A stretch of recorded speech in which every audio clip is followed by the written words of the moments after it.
Hello folks, Chad Stanton here, a professional woodworker of over 20 years, sharing my experiences with you.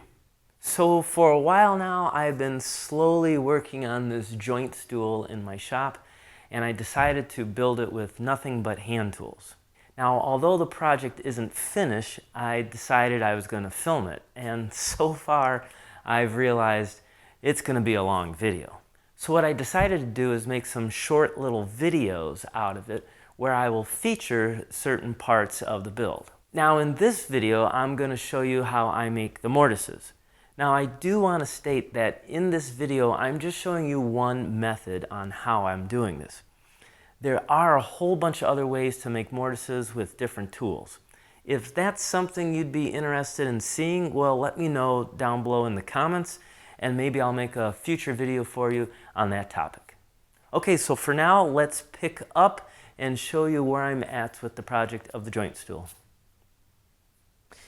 By taking the marking gauge and first pushing down in it where I want it to stop, then when I drag the marking gauge across, you'll hear it click or almost set into that. That way, it's just a nice little trick. You don't shoot past your lines. You certainly wouldn't want the scratch mark from the marking gauge to be on an area that will be visible when your project's completed. Before I start chopping in my mortise, I want to explain a little bit of my setup here.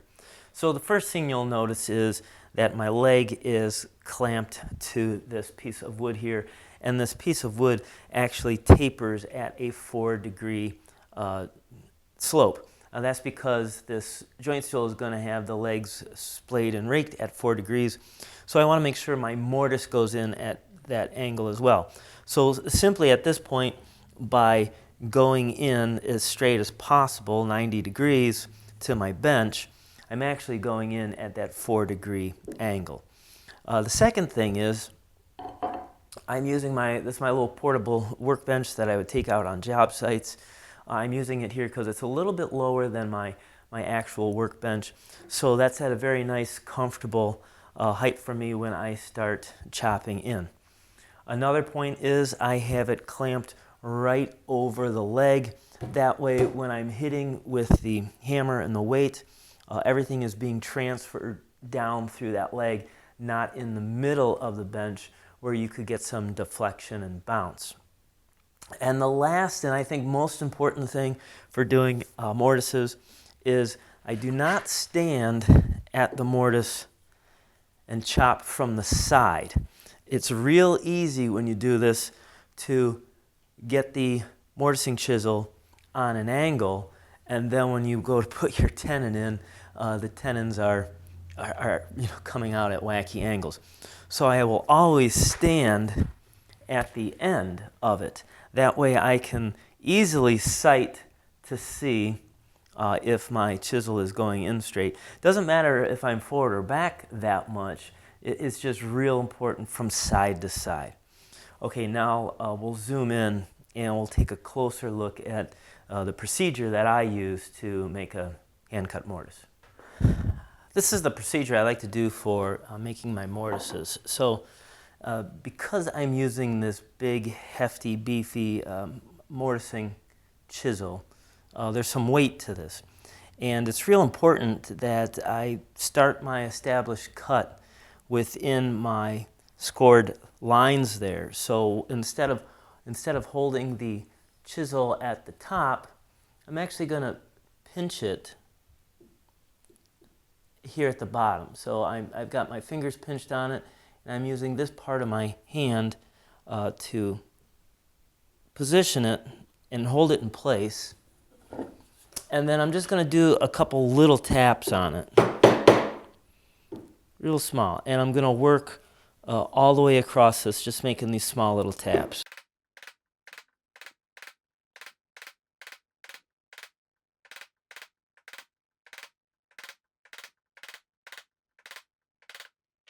Now I want to break those out of there, so I'm just going to use my chisel kind of like a plow plane.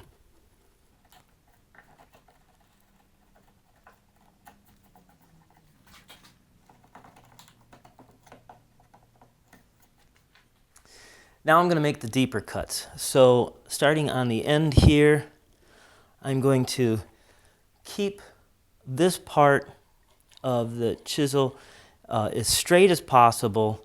Again, trying to keep it 90 degrees with the bench. And I'm going to hit it harder.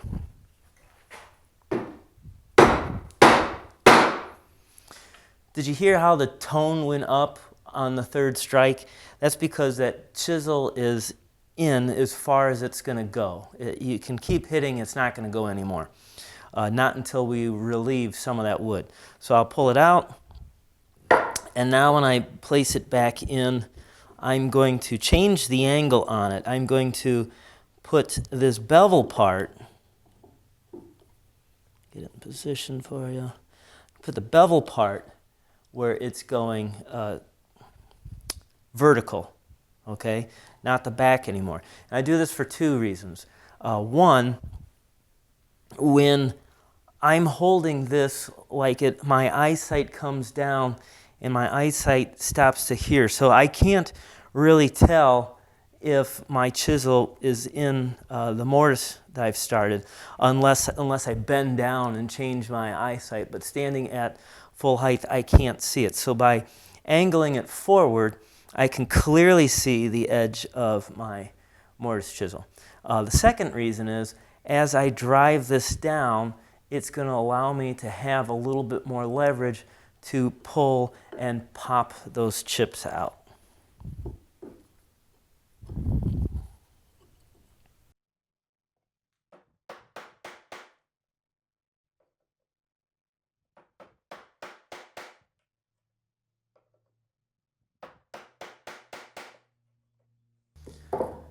All right, so I'm going to do that till I get, almost to the end. All right, I'll stop, and then I will turn my chisel around and do the same procedure back and try and pull those chips out. And I just keep repeating the process over and over.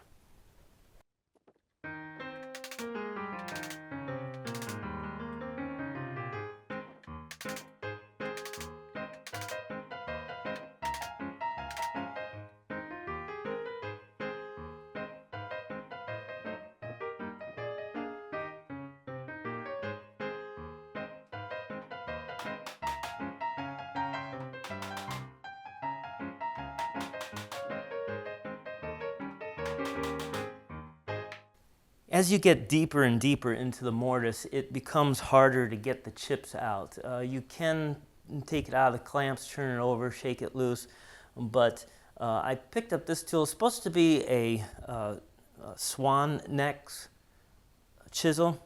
Actually, I found out later this is a chisel used to remove horseshoes, but it pretty much will do the same thing. It's going to allow me to scoop in there, and then I can roll it back and pull a lot of waste out. So it's a nice way of cleaning up in the mortise as it gets deeper and deeper.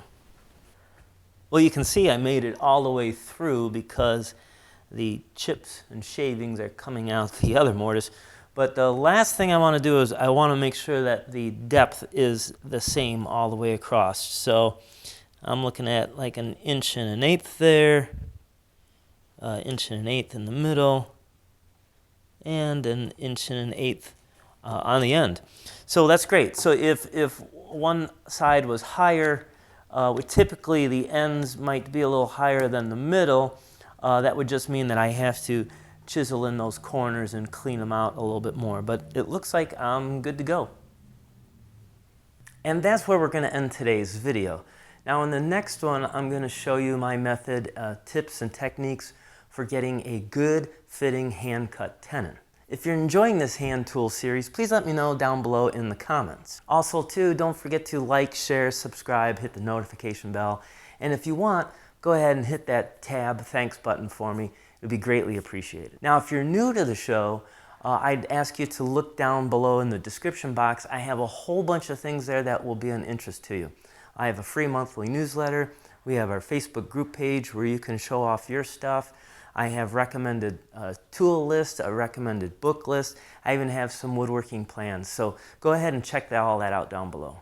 And of course, as always, if you have a question about something you are building in your shop and would like a little help or advice, feel free to email me at woodchoppingtime@gmail.com, because my whole purpose is to make you a better woodworker.